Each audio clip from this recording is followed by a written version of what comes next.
కొరకు ప్రతిరోజు కొంత సమయం కేటాయిస్తానని నా వంతు కృషిగా ఉచిత కార్యక్రమాలు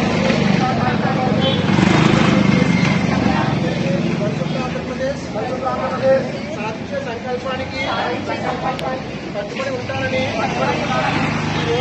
ఈరోజు పరిశుభ్రత గురించి నేను వేసిన ఈ ముందడుగు ఆంధ్రప్రదేశ్ రాష్ట్రాన్ని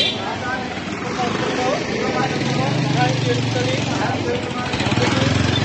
ఈ రోజు నుండి నా తోటి వారికి కూడా స్వచ్ఛత ప్లాస్టిక్ నిర్మూలనపై మరియు ప్రత్యామ్నాయాల వినియోగంపై అవగాహన కల్పించే దిశగా ప్రయత్నిస్తానని మన ఆంధ్రప్రదేశ్ ను స్వచ్ఛ ఆంధ్రప్రదేశ్ గా తీర్చిదిద్దేటట్లు నా వంతు కృషి చేస్తానని ప్రమాణం చేస్తున్నాను. దీని నుంచి మీ అందరికీ మన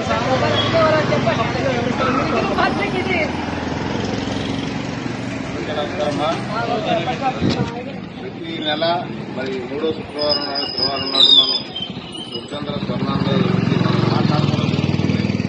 కానీ ప్రతిసారి చెప్తున్నాం కానీ పాటించడం చాలా తక్కువ ఉంది.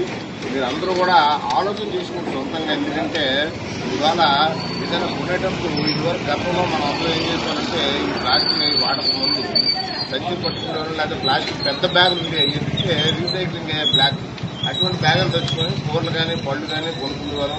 ఫిష్ కొనుక్కుంటే ఏం లేదంటే అప్పట్లోనే స్టీల్ డబ్బాలు లేదంటే ఇంకోలా పట్టుకుని వెళ్ళేవారు. ఈ కవర్లు వచ్చిన దగ్గర నుండి సులువైపోయి మార్కెట్కి బయలుదేరేటప్పుడే చేతులు ఖాళీ ఊపుకొని వచ్చేసి అక్కడే కవర్ ఇస్తారు కదా అనుకొని ఉద్దేశంతో చేస్తారు.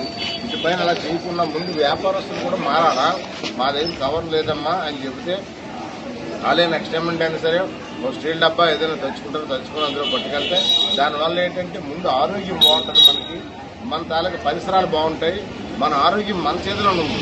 ఎందుకంటే మనం ఎవరో వచ్చి చెప్పవలసిన చిన్నపిల్లలు కాదు, మన అందరూ తెలుసు, చదువుకున్న ఉన్నారు, చాలామంది జ్ఞానం ఉన్నారు, మనం ఎవరికి చెప్పనక్కర్లేదు.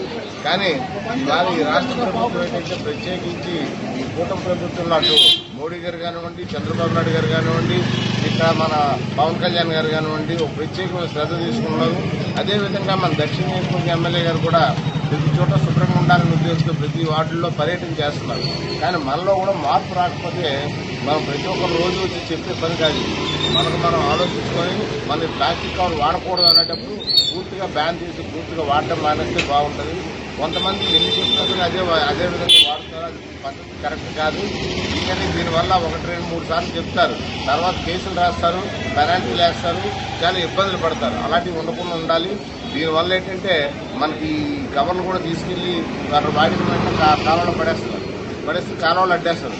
అది అడ్డీయడం వల్ల ఏమవుతుంది, మురికి దోమలు, మలేరియా ఇవన్నీ వచ్చేస్తున్నాయి. ఇవన్నీ చాలా ఇబ్బందులు ఉన్నాయి. దానివల్ల దయచేసి అందరూ అర్థం చేసుకొని వ్యాపారస్తులు అందరూ కూడాను పేరు పైన కూడా చెప్తున్న అందరికీ కూడాను వ్యాపారస్తులు ముందు కవర్లు కూడా మానేయండి.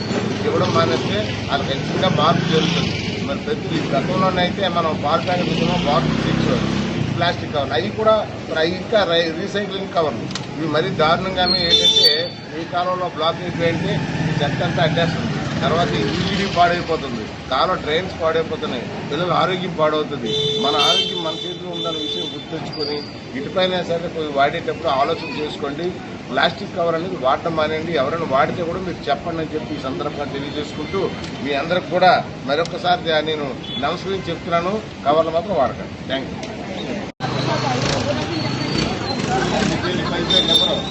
చేపలు కొంటున్నప్పుడు 4 అనుకున్నాం, నీకు 5 పేర్లు ఇస్తే నువ్వు 100 వెయిట్ చెప్పు.